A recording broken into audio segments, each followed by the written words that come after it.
Welcome, everyone, to another brand new episode of the Cover 2 podcast. My name is Jared Smith. And I am Nick Nenad.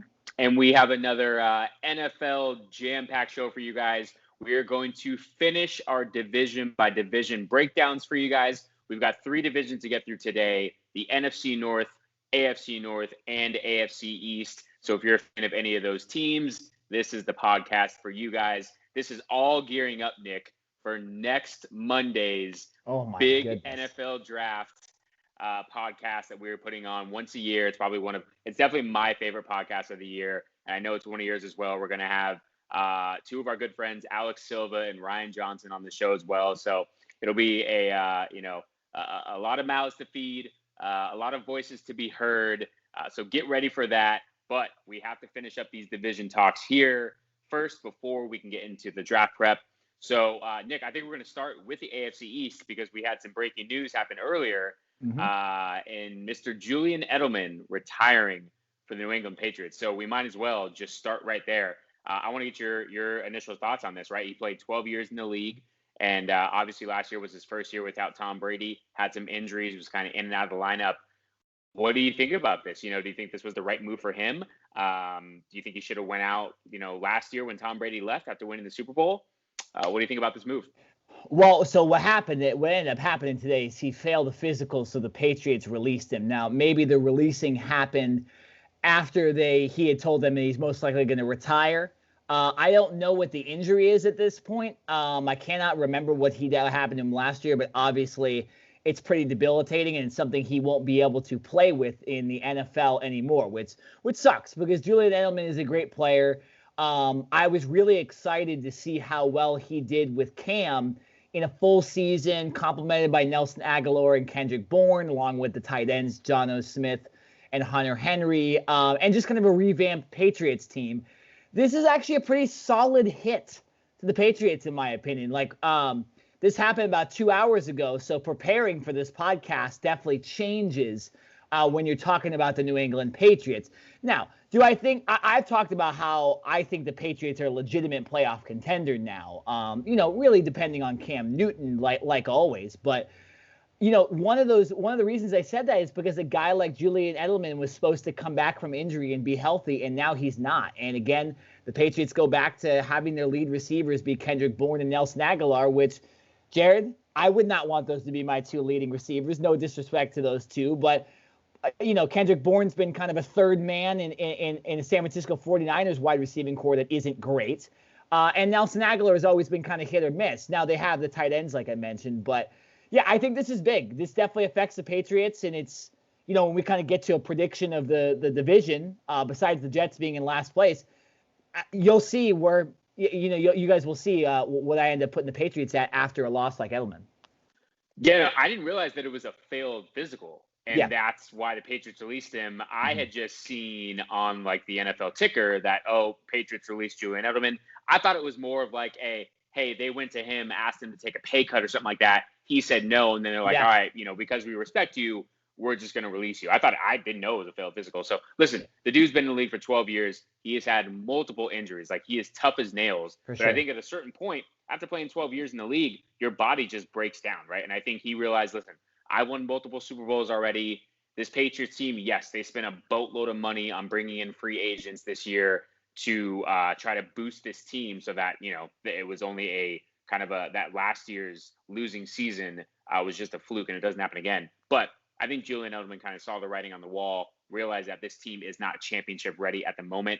And for him to get his body ready and full go like he would need to be, I don't think he wanted to do that with a team that might make the playoffs or might not. So I can't fault him for retiring, man. Like I said, for him being an undrafted rookie, and he was a quarterback at Kent State at college, right? And then he turns himself into one of the best slot receivers in the game, probably mostly noted to Wes Welker, right?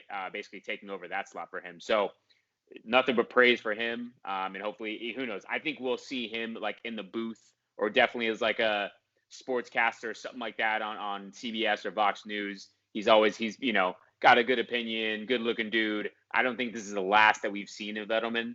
as far as being in the featured in sports. But as far as on the field, dude had nothing else to prove. So I can't be mad at him for leaving. I mean, some of the biggest NFL playoff moments have come from Julian Edelman. Obviously, the Super Bowl catch against the Falcons. I mean, Julian Edelman is one of the reasons that when you say 28-3, you think of the Falcons, because Julian Edelman made that impossible catch and kept that game going on a 3rd and long. So, no, I mean, respect to Julian Edelman. Jared, we always say on this podcast, NFL stands for not for long. Edelman isn't that old, and he's now going to have to retire because of injuries. And it's a guy that goes over the middle. It's a guy that blocks, and it's amazing he got this far with all those injuries too. So, yeah, no, I mean, but Jared, where are you? Let's just transition kind of what this podcast is supposed to be. Where are you on the Patriots? How much does this affect the Patriots in your opinion? I truly, with this move, it does affect them. The last 2 years or so, I don't think Julian Edelman has been the same guy just because of injury, right? He hasn't been available, which is the best ability, right, is availability, and he hasn't been able to do that. And so to sit here and say that, he was going to go into the season and be fully healthy for 16 games, I'm not so sure about that, right? Plus, the NFL added an extra game this year. So just another opportunity for him to potentially get injured, right? So I see New England right now sitting as the 3rd seed. I think this is Buffalo's division to lose. And I think Miami, even though they kind of stumbled last year, I think they surprised a lot of people. And I love what head coach Brian Flores is doing down there. So, because Buffalo is very good, and I think Miami is up and coming, and they have a very young core, young nucleus of the team, I'm going to put New England 3rd right now, right? Yeah, they brought in all these free agents. They spent all this money, $150 million in guarantees, blah, blah, blah, blah, blah. But what I said at the beginning of this, at the start of free agency, to me, like that they didn't bring in any superstars. They brought in guys that, maybe are Bill Belichick guys that are versatile, can play 2 or 3 positions or something like that, but not guys that, in my opinion, are like the best at their position, right? If anything, they lost Joe Thuney, who ended up signing with the Kansas City Chiefs, like 5 years, $80 million. That was their one of the best linemen on their team, and they lost him, right? So you want to talk about protecting Cam Newton, and they're already down in that aspect. So I get it. They brought in some decent receivers. Yes, their tight ends are good, but did they bring in anyone that's like a superstar at their position? That's like an immediate impact type player? To me, no.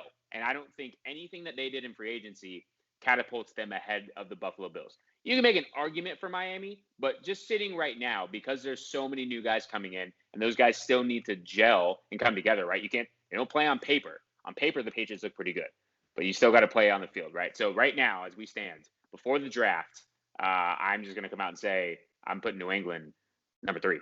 Well, Jared, this is where we're going to disagree. 5 minutes into the podcast, you say they don't have a star. They get Dante Hightower back. That's a star. The reason they didn't have to go out in free agency and go crazy is because they had guys like Hightower coming back. They have a guy in Stephon Gilmore coming back from injury. Those are their 2 big guys. These guys aren't stars, but Jonnu Smith and Hunter Henry, that makes up somewhat for Julian Edelman. It's not a star. Again, they keep their quarterback.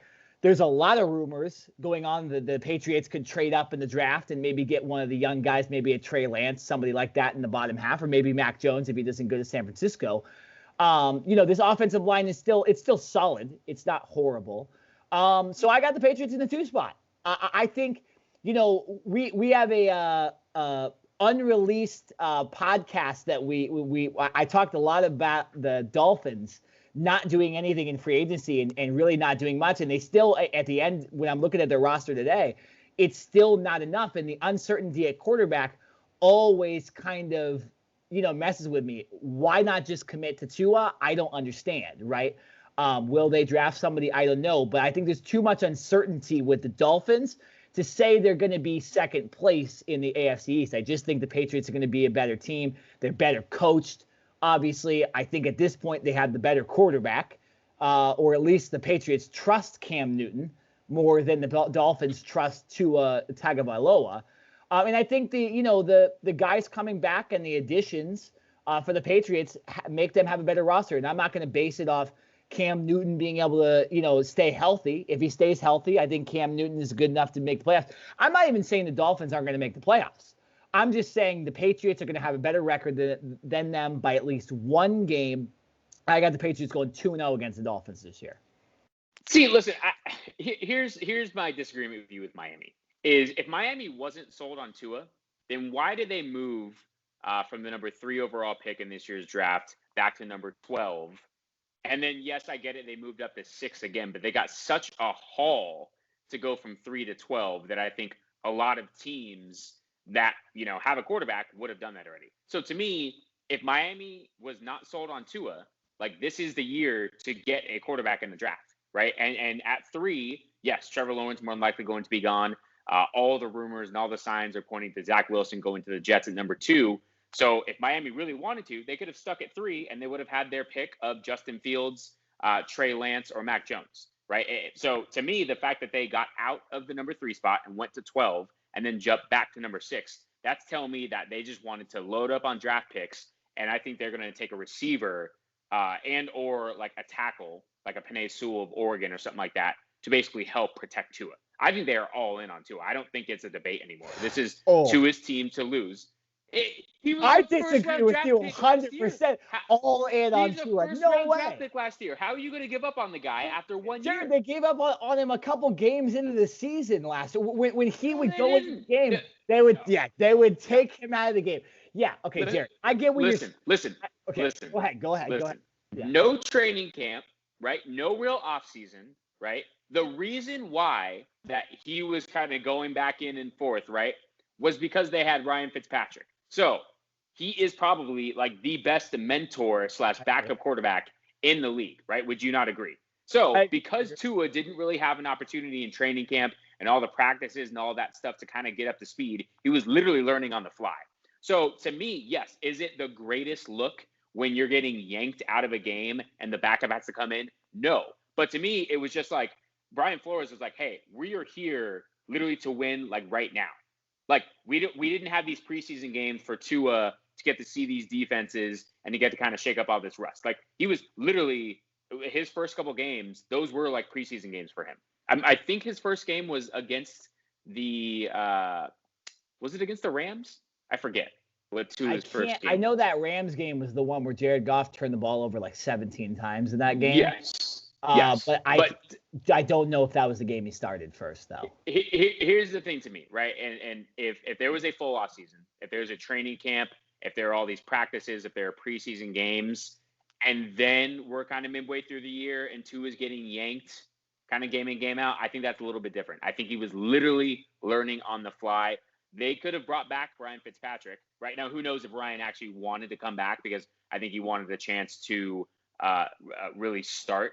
And I think he left knowing that the Miami organization wants Tua to be the guy, right? So if he knew that he had a legitimate opportunity to start, I think he would have stayed in Miami. He wouldn't have left and went elsewhere, and now he's with the Washington football team. Here's the thing. We all know what Miami wanted, okay? It was Deshaun Watson. Deshaun Watson is dealing with stuff that is not football, and he is not going to get traded, and he may not be in the NFL anymore. But that's true. All I'm going to say is, the Cardinals weren't trading for Deshaun Watson and giving up on Kyler Murray. I know it's different years played and all that stuff, but when you draft a guy as high as they did Tua, and then you play him last season, you end up 10-6. I don't care that Fitzpatrick was the starting quarterback. How do you not look at that guy as your clear starter? But the entire offseason, they've been talking about Tua, getting rid of him, trading him, all that stuff for Deshaun Watson. And then only because Deshaun Watson got in trouble did they commit to Tua. And I'll give you made 2 good points. They did trade back in the draft. And, they also, Tua didn't have a preseason. Those are very, very good points. All I'm saying is that doesn't matter to what I'm saying. What I'm saying is that they still don't trust him.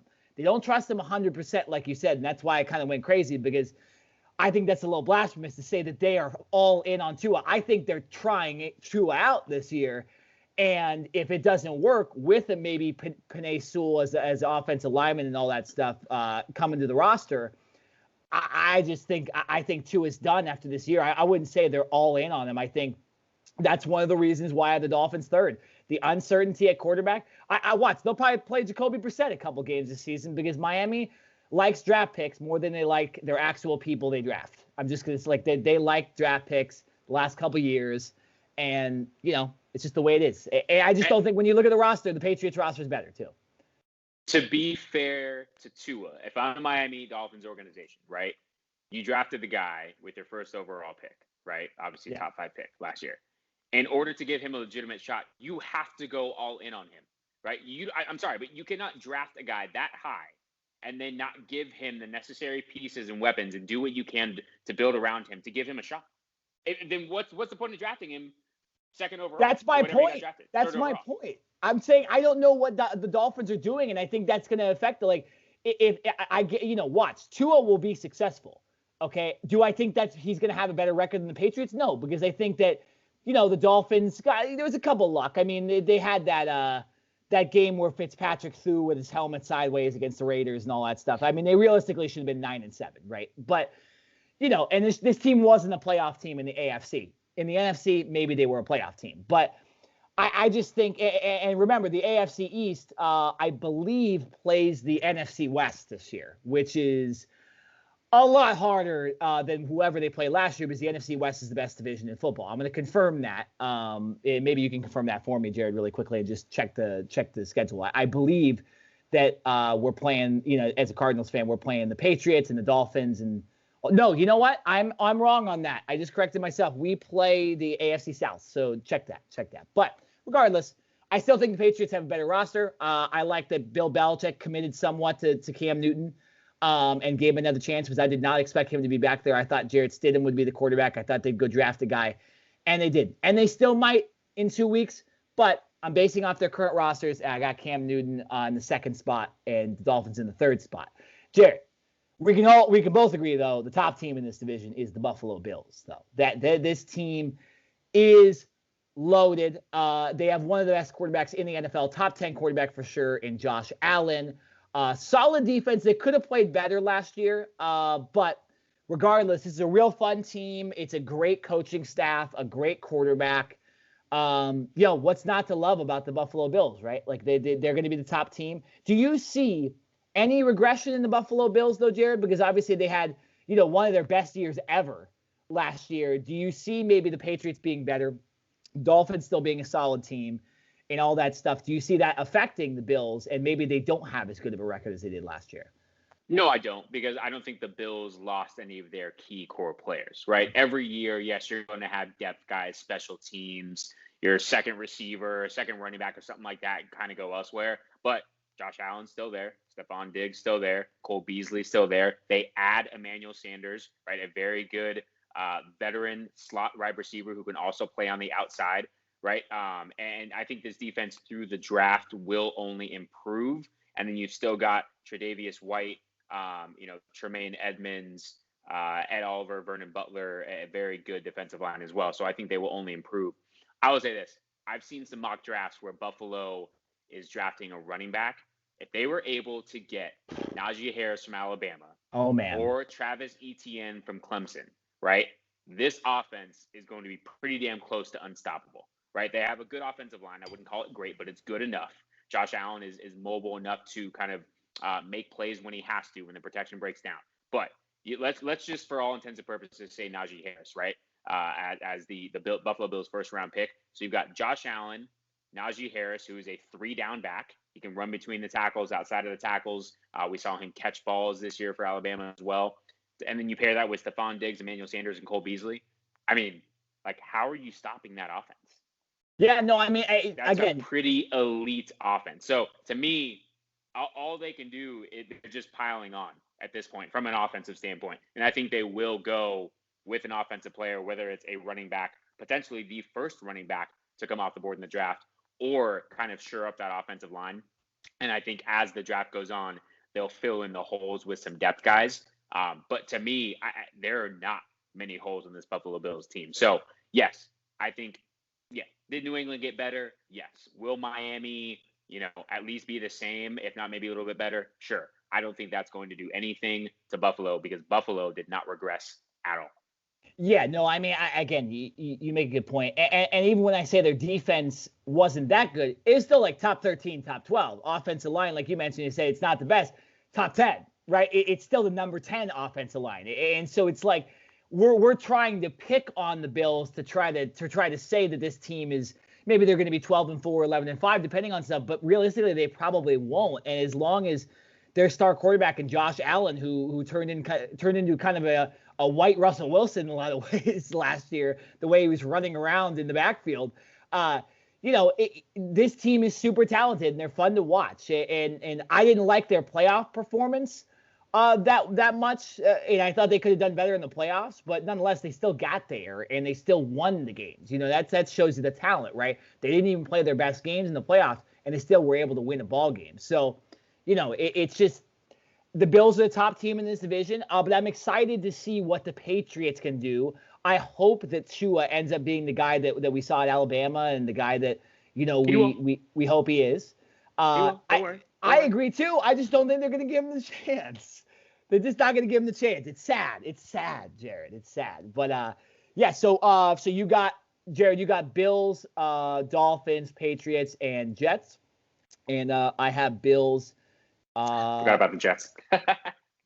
Doesn't matter. It doesn't matter. Yeah, no. Trade away Sam Darnold. I mean, yeah, it'll be interesting to see who they draft, but this team is, it's not. There's no reason to even talk about that because they're not going to snip the playoffs. And I have Bills, Patriots, and Dolphins, and then Jets. All right, let's move to the AFC North. Jared, this is a great division. I think this is the best division behind the NFC West. You got the Steelers, who, with Mike Tomlin, have not had a losing record ever. With Mike Tomlin, one of the best stats in NFL every year to hear that. You have the Ravens, Lamar Jackson, John Harbaugh, that just smash mouth running offense. Their defense somehow gets better every single year.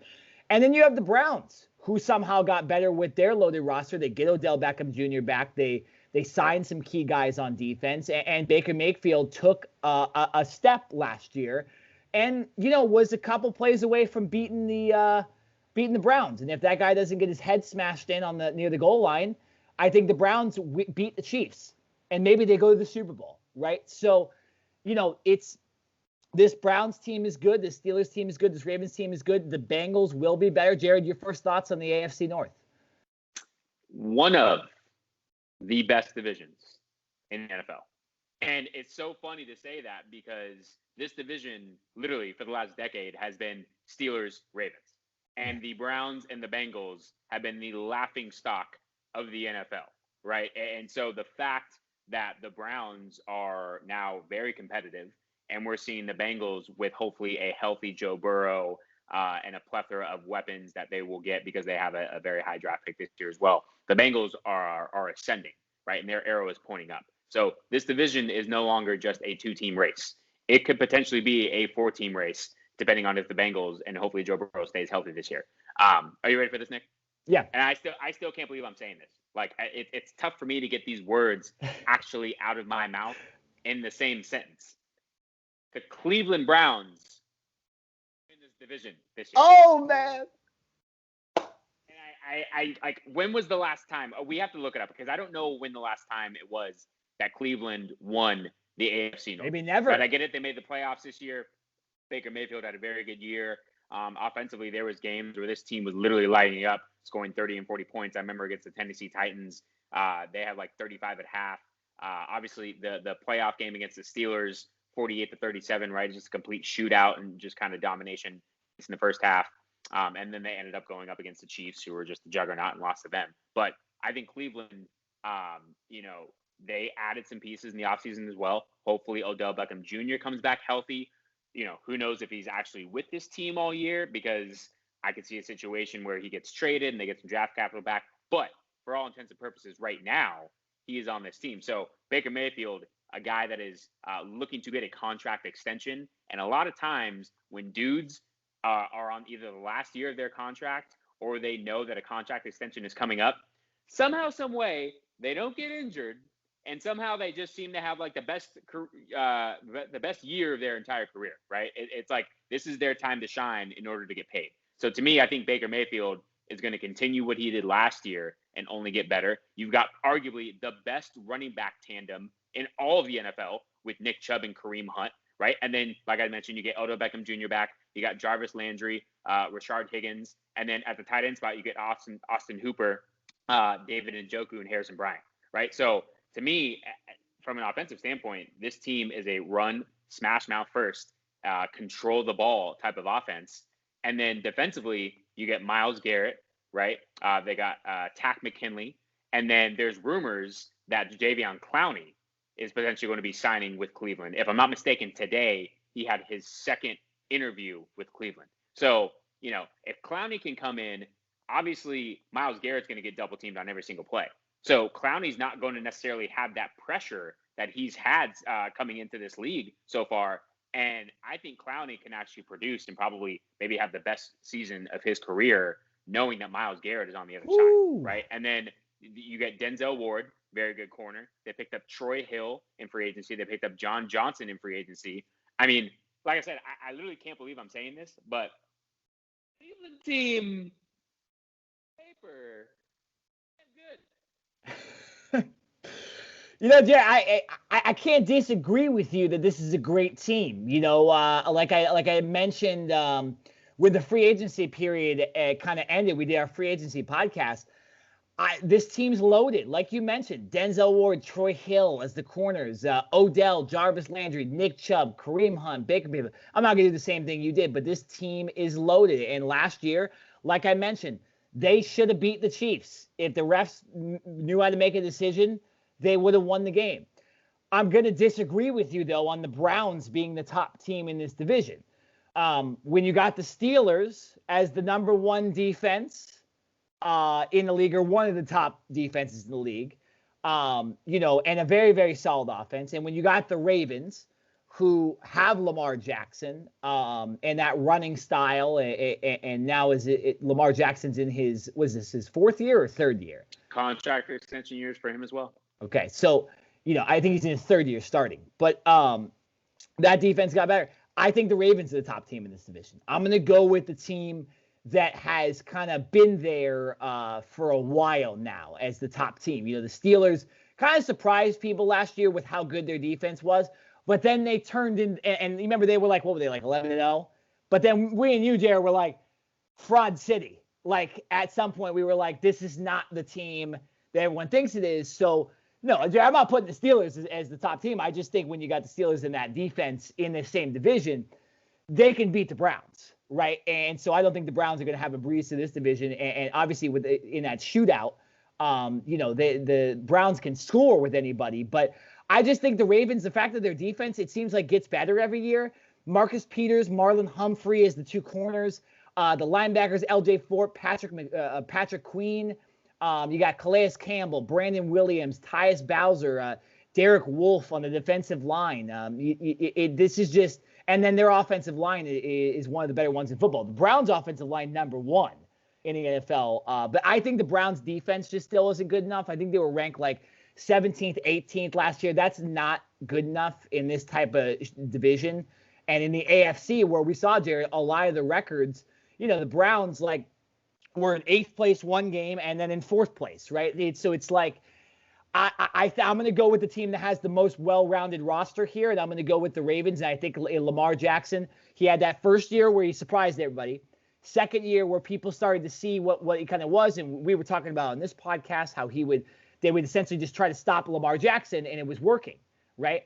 And then, now in his third year as the full-time starter, I think we're going to see that MVP Lamar Jackson come out again. And I think this Ravens team is going to be one of the best teams in football. So I got them as number one. I got the Browns number 2, and I got the Steelers number 3. Now, let's talk about, and then of course the Bengals number 4. Let's talk about the Steelers, Jared, because, I think this team, obviously they showed they can start 11-0 if they want.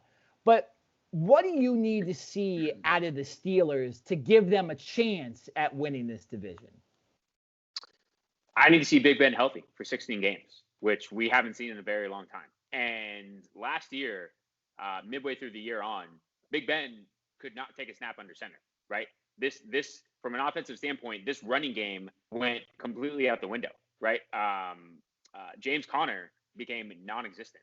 And Benny Snell Jr. was their primary running back because he was able to catch balls out of the backfield better than James Conner. So, I mean, I hope that Big Ben is healthy this year, or at least can go into the beginning of the year healthy.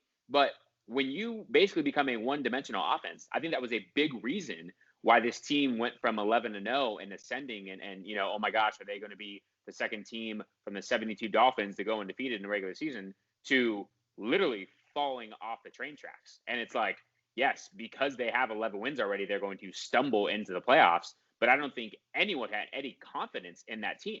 And me in particular, like I said, because of their quarterback playing Big Ben.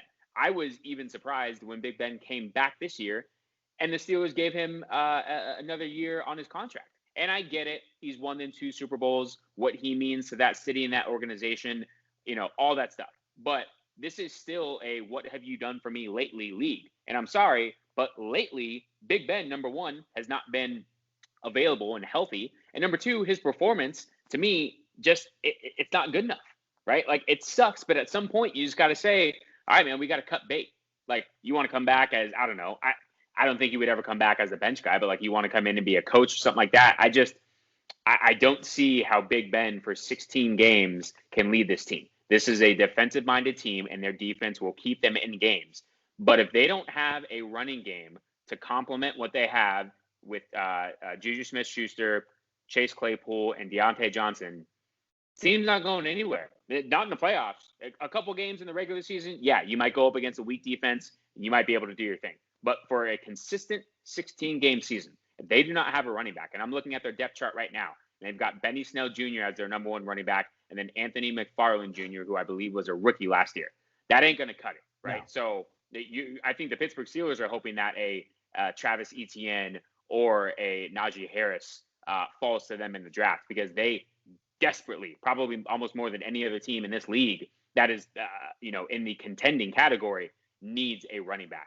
So yeah, I mean, that's where they need to go. Big Ben has to be healthy. Is that even possible at this point, right? Jared, I mean, how much did we talk about Drew Brees? We think Drew Brees hindered the Saints. I think Big Ben hinders the Steelers. I think the Steelers should be moving up in the draft this year and drafting a QB, and that should be their starter. I think they'd be better with another quarterback. This offensive line got worse. It was already number 17 in the league. I just checked. They lose Alejandro Villanueva. He was one of their best linemen.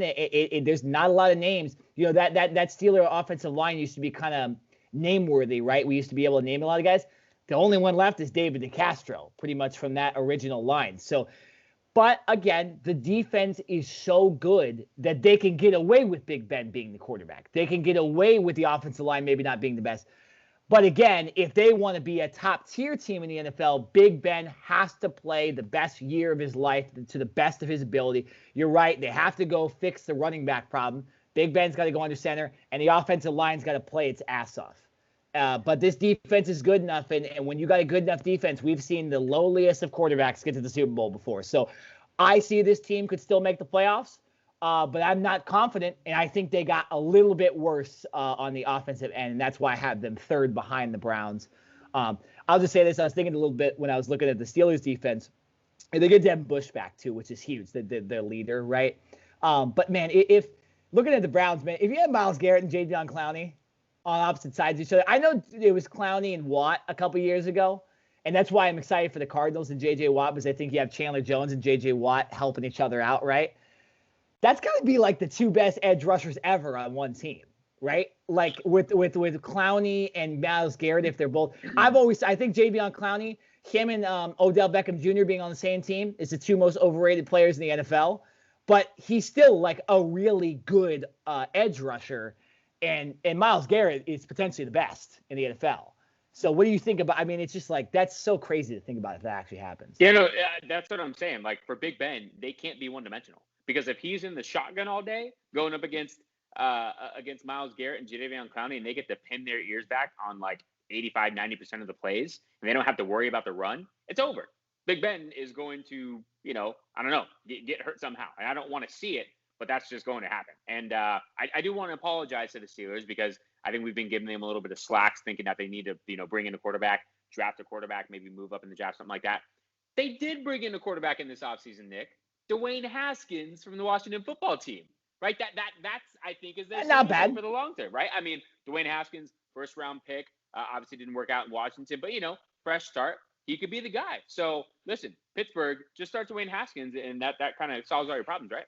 I'll say no, Jared. That's not the way it is. Well, the reason Dwayne Haskins is on this team is because if they suck enough, they'll give him a chance, and then when they're in the top 10 for draft picks, they'll draft a quarterback next year. That's exactly why Dwayne Haskins is on that team, and we all know it. This is the last run of Big Ben. I'm a little confused. It's the last run of Big Ben, and hopefully he wins the Super Bowl. Like if it's not the Cardinals, hopefully it's a guy like Big Ben, who's 1-2. We didn't get to see Drew Brees do it. His arm fell off. Big Ben's legs and back are falling off. Hopefully he gets to a Super Bowl. If not, I could care less about this team. And yeah, I think this is the clear number 3 team in this division, unless that defense plays out of its mind and Big Ben, worked out all offseason, paid $1 million on his body like LeBron James or Russell Wilson and really just got after it in training. But I'm not going to bet on that, and I'm going to bet on the Big Ben I know, and that's the one that can't bend down. So you can't bend down. You're not beating the Ravens and the Browns in your division for sure. And then the Bengals, like Jared, like I'm excited. I can't wait to see Joe Burrow again. I was really excited to watch him last year. They had a very solid game against the Browns last year on Thursday Night Football, I believe. My dad was a big fan of Joe Burrow, watching him. So I hope that ACL injury doesn't hinder him for the rest of his career. And I'm really excited to just see the evolution of Joe Burrow, because we've seen, I get to watch Kyler Murray in his second year last year. Obviously, he got DeAndre Hopkins to help him out, and the Cardinals are a better team than the Bengals in that case. But I'm excited to see Joe Burrow out of this division as well. I'm more excited to see Joe Burrow and the Bengals than the Steelers. I'll tell you that right now. Like that's I hope the Bengals really are competitive. I hope they're a competitive team, and they spent a lot in the offseason. They improved their offensive line, which was the reason Joe Burrow tore his ACL. So like you said, you never know, right? If the Bengals just ball out, maybe they make the playoffs, right? If they have the quarterback, the offensive line's better. They're improving, after last year. And so maybe. I think that will hurt the Steelers too, having the Bengals be a better team if Joe Burrow's healthy. So very, very interesting. Listen, no doubt with Joe Burrow behind center, I think this Bengals offense is exciting to watch. But I think that's the key word there is exciting. Not necessarily sure that they're going to win enough games to get into the playoffs or be relevant, but I think they will be exciting. I think they're going to be able to throw the ball around. They've got Tyler Boyd and T. Higgins, right? You lose A.J. Green, but A.J. Green has lost a couple steps. He's not the all-pro receiver he used to be. So to me, for the Bengals, let's just talk about their draft for a quick second, right? Because I don't think with their picking at number 5 that there is an elite defensive prospect that is worthy of a top 5 pick. Mm-hmm. So for me, there are 2 positions that the Bengals go.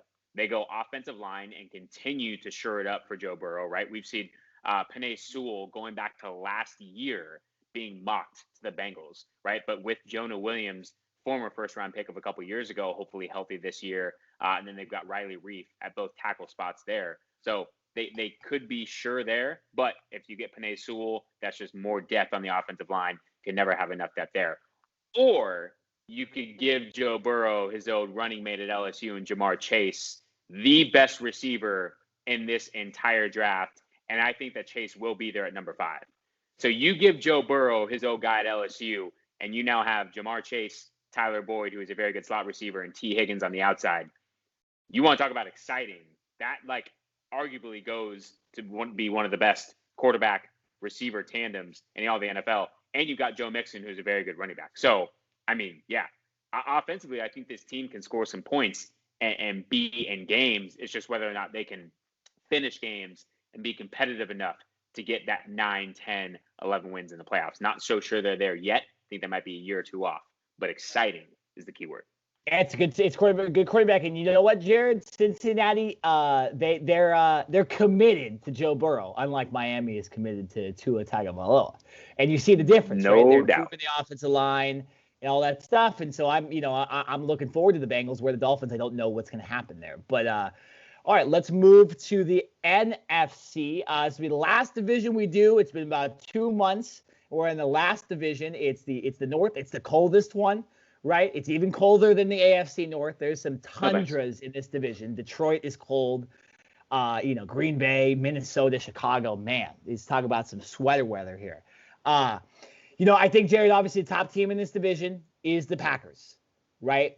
But what's interesting about this is it seems like the Aaron Rodgers and the Packers don't see eye to eye all the time, right? And maybe Matt LaFleur is not the coach. So, do you see any of these teams legitimately challenging the Packers, or are their rosters just so bad that you see the Packers somehow just still winning this division no matter what? Packers division to lose, right? I think if there is a team that, would be in line to contend, it would be the Minnesota Vikings because of their offense.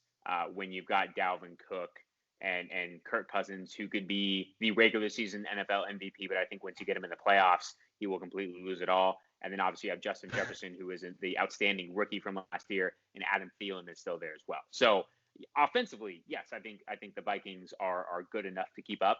It's their defense, which is almost shocking as to how bad they were when you have your head coach in Mike Zimmer, who has hung his hat on defense for his entire career. He's been a defensive coordinator everywhere he went until he finally got his first head coaching job with Minnesota. So the fact that defense is so god awful is it's kind of like, I think for him, for head coach Mike Zimmer, it's embarrassing because that, like I said, that is his calling card. That's what he hangs his hat on. So to me, this is the Packers division to lose. Aaron Rodgers makes everyone better. They re-signed Aaron Jones to a 4-year deal.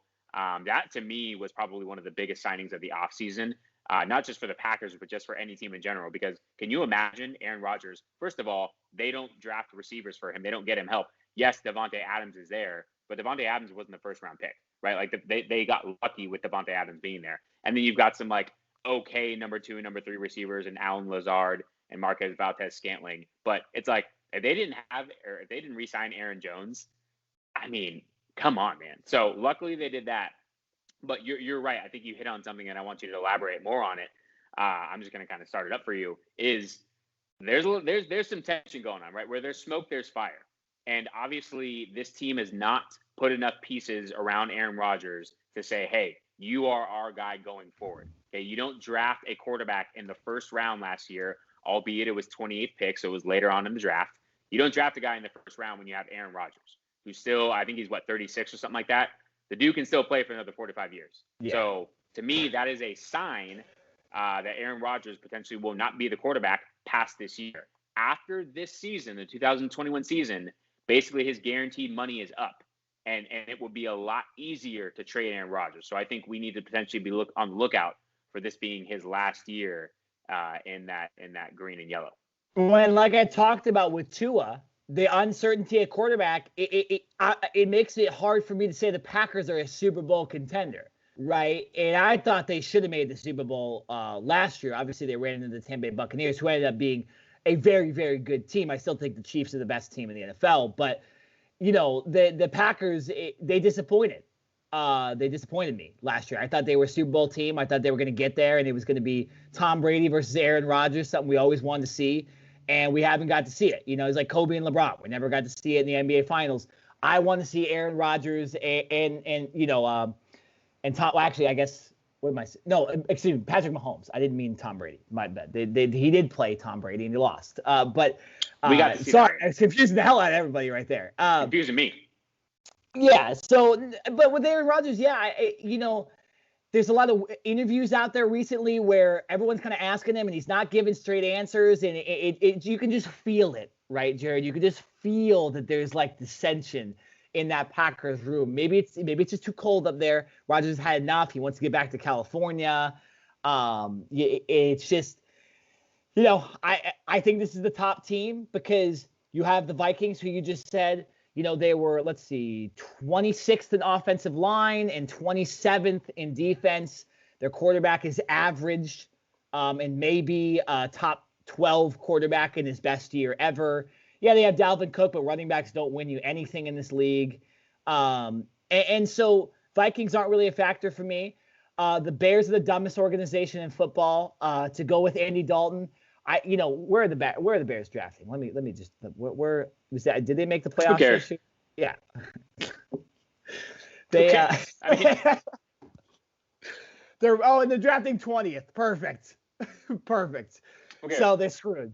It's just so dumb. They should trade up. They should pick a quarterback. It doesn't make any sense why they have Andy Dalton and Nick Foles. I saw Nick Foles at work the other day. It doesn't matter, but like, it's just, and Detroit, don't even get me started. How many times have I told everybody in Detroit to move to a different city as far as sports? Okay. The Red Wings are the worst team in football. The Pistons are the worst team in basketball. Okay. So when I say football, yeah, you did. You're all over the place right now, buddy. You all right? You all right? No, because these teams are pissed. I don't like talking about bad football, Jared. I've told you this before. I don't when there's this many bad teams, I have to talk about it. It's not fun. I didn't like doing the research because it was just offensive line sucks, defensive line. It's just all this, What's funny too is like the Lions have had a promising roster for the last couple of years as far as their defense, and just Matthew Stafford wasn't able to get it. They're for some reason going to go with Jared Goff. So they're not going anywhere with him. Like I said, the Bears, they still have a great defense, but that quarterback position is just even worse than it was last year, which is amazing. And the Vikings, like I said, disappointingly in the 20th in every category. So yeah, the Packers are going to win this division.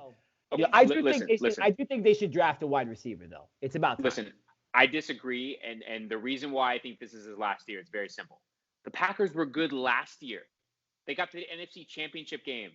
That is good by most team standards. 2 years in a row. That is good. Okay. The Packers they're not looking to be good anymore. Right. There is excellence. There is Super Bowl or bust. When you have Aaron Rodgers as your quarterback, it is Super Bowl or bust, no matter who you put around him.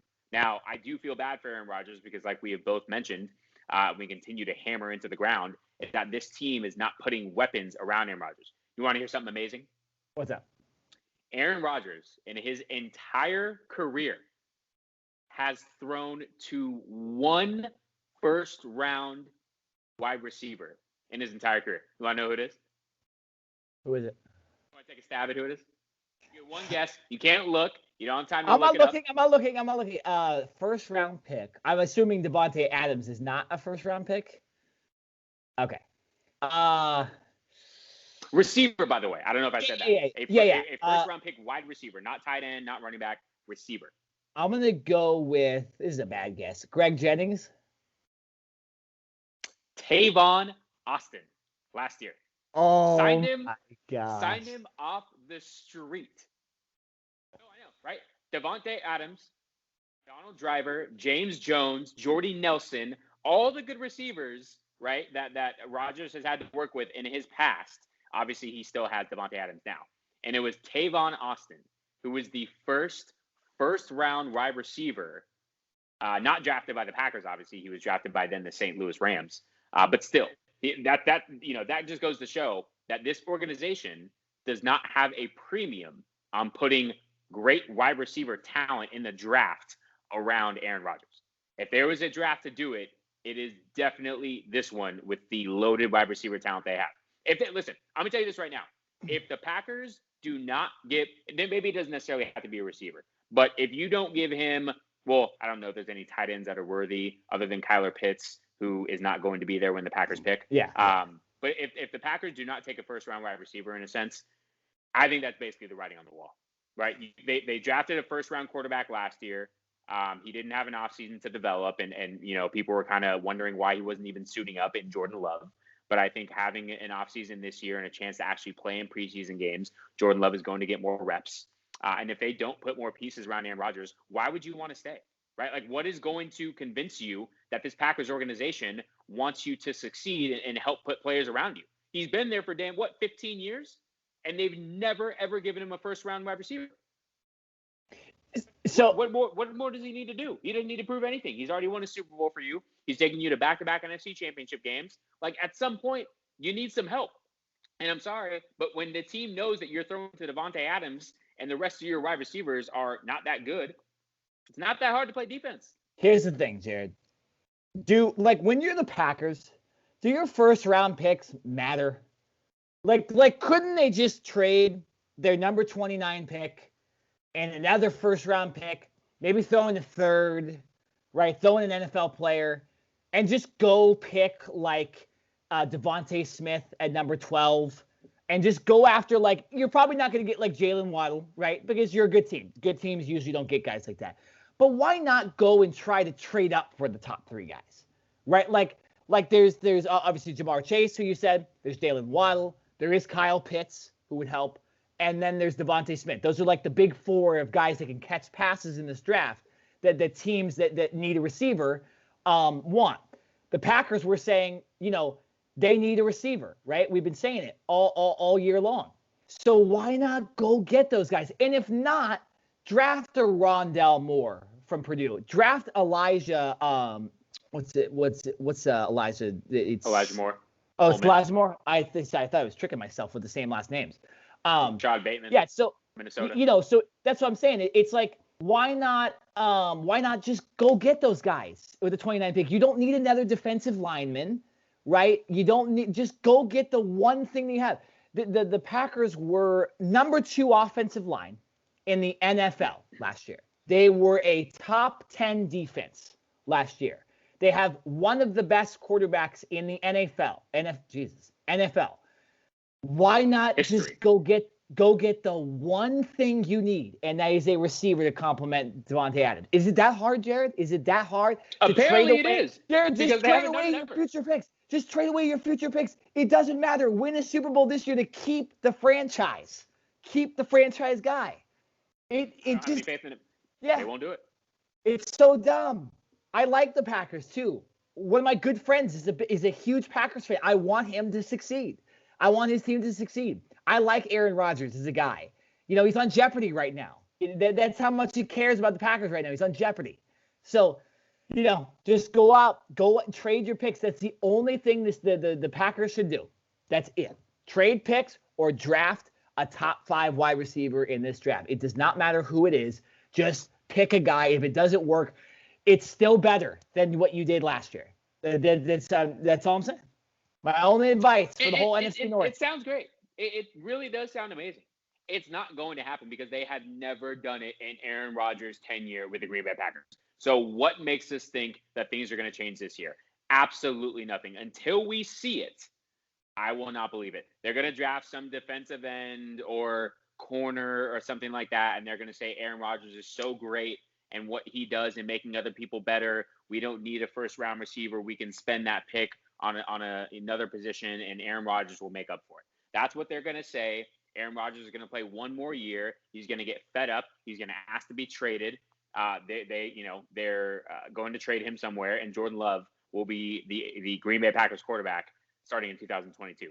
Mark my words. Book it right now. By the way, same vein, Chicago Bears, trade your first-round picks. Go get a quarterback. It's the only thing you need. The only thing the Bears need is a quarterback, and they picked Andy Dalton and then go on Instagram and say QB1. As stupid as the Packers are for not picking a wide receiver, the Bears are the worst organization in football. They are. I would say that's not the only thing they need. I think that they can use some offensive line protection because I think the Red Rifle and Andy Dalton is going to be blitzed and on the ground a lot. So yes, they could use another receiver to pair with Allen Robinson. I actually really like Anthony Miller, but I think offensive line is really the way to go there because they just need protection, and more protection. Yeah. That defense is very good, even though they did have to get rid of Kyle Fuller. I think that was because of cap purposes.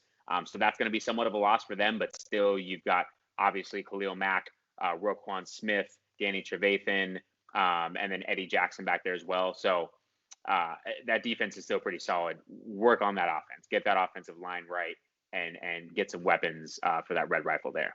But I can't disagree with you that it's one of the worst run organizations in all the NFL. Listen, it's very simple. And I know we've said this before, but it's just it's so funny to say it that I'm going to continue to say it again.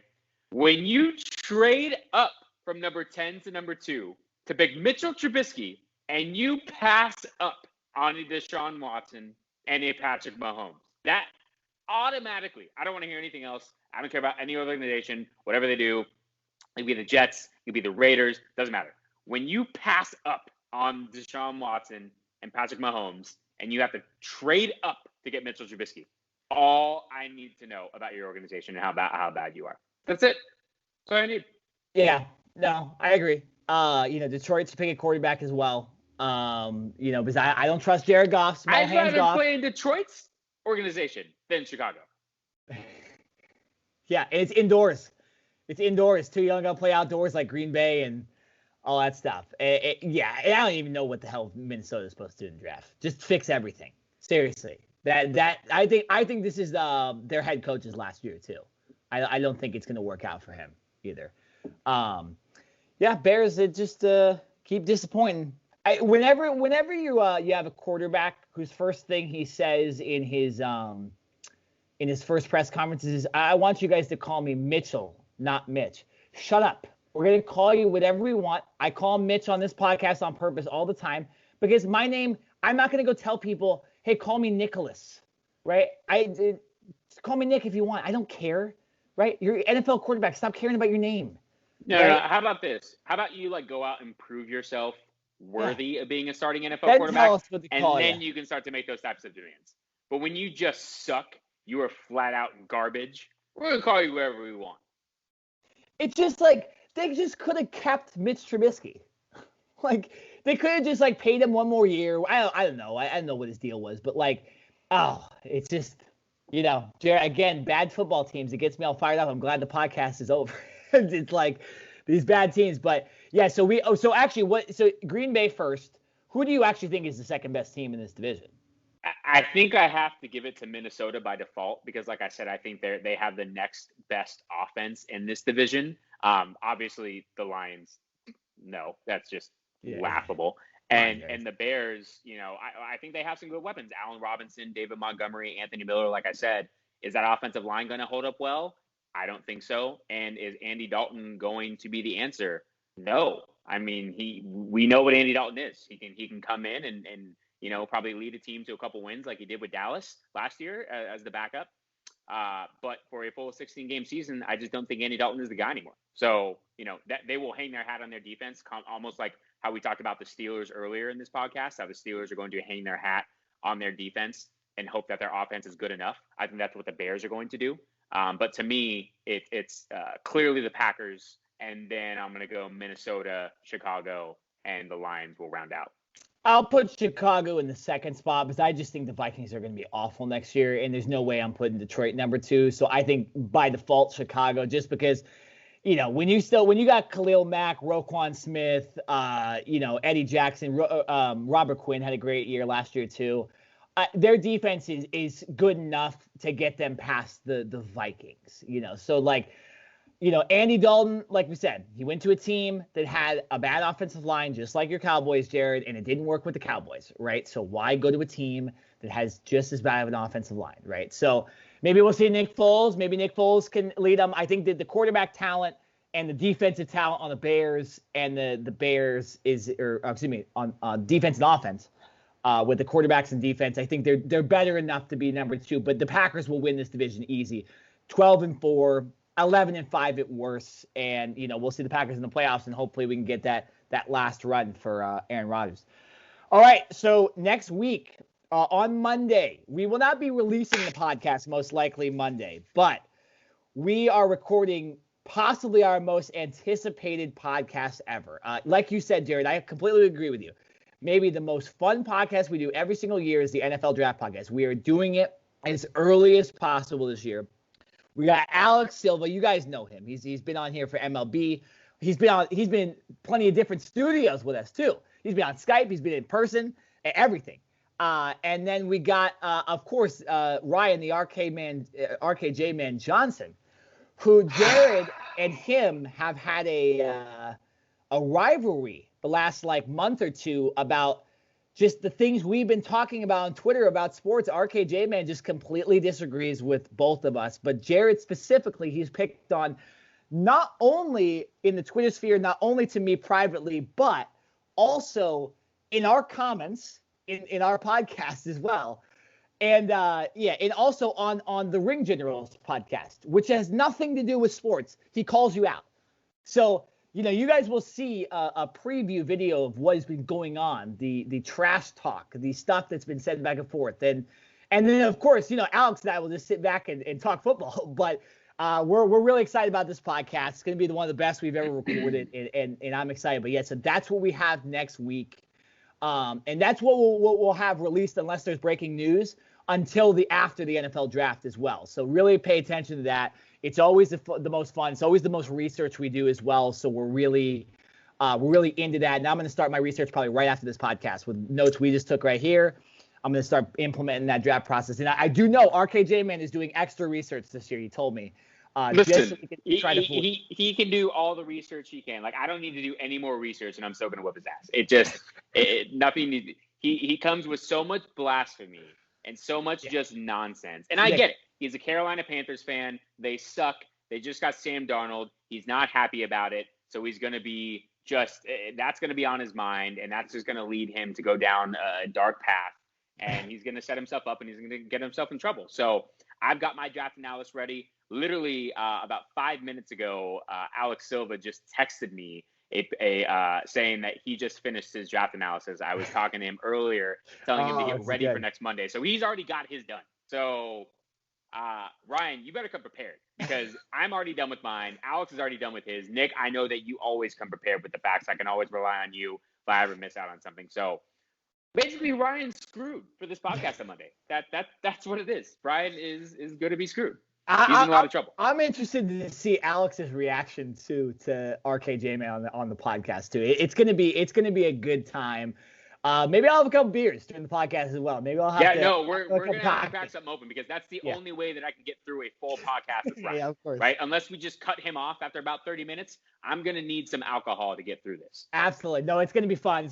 He'll have his Mike's Hard Lemonade acting like they're Red Bull vodkas too. During the podcast. It's just the guy's a character. If you guys don't know who he is, go back. He's been on our podcast before. We literally brought him on just to prove him wrong about Justin Fields, and he's completely backed off that theory too. He doesn't talk about Justin Fields being the end all be all. It's now Trey Lance and it's everybody. He'll bring it up again. It's everyone else but Trevor Lawrence, who everyone agrees with is the number one pick. It just doesn't make a lot of sense, but. Yeah, it's going to be fun. That's next week. That will be released on Tuesday or Wednesday, maybe Thursday, just depending on my editing schedule. I have a busy week that next week, but I will definitely get that out as soon as possible. That's why I record Monday. We want to get that thing out week worth of promotion. And yeah, it's going to be fun. And there will be extra content along because I'm sure Jared and RKJ Man will just start shouting at each other at some point. And we'll release the full fight video, of course. And here's the thing, Jared. He challenged you one-on-one in basketball. And then backed off of it and said, I was challenging him to a debate. When you said, hey, I'm going to face you one-on-one, and then you put a basketball, when we say one-on-one and what, that means debate, right? Or that means basketball. I don't know what goes through the guy's head.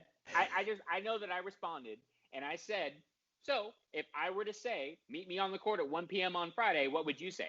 And he says something along the lines of, oh, well, I would be there if it wasn't for my work schedule. Scared. That's all it is. Listen, I don't need to say anything. I could sit here this entire podcast coming up on Monday and not say a word and let Ryan talk, and everyone will know. I will still beat him without saying a word. I'll just sit here and sip my beer and just look, and I'll beat him without saying a word. There you go. Once again, Jared Smith, a former athlete, RKJ Man never played sport in his life. He's challenging Jared to a basketball game. All right. Let's do it. I'm already excited about it. But for this podcast, we're done. NFL Draft preview next week. Do not miss it. It will be promoted probably longer than any of our other podcasts in history. Alex Silva will be on it. RKJ Man will be on it. Of course, Jared and I. And we will come with the facts, and we will be ready. But for this podcast, we are finished. I am Nick Nenad. I'm Jared Smith. And we'll see you next week. Peace.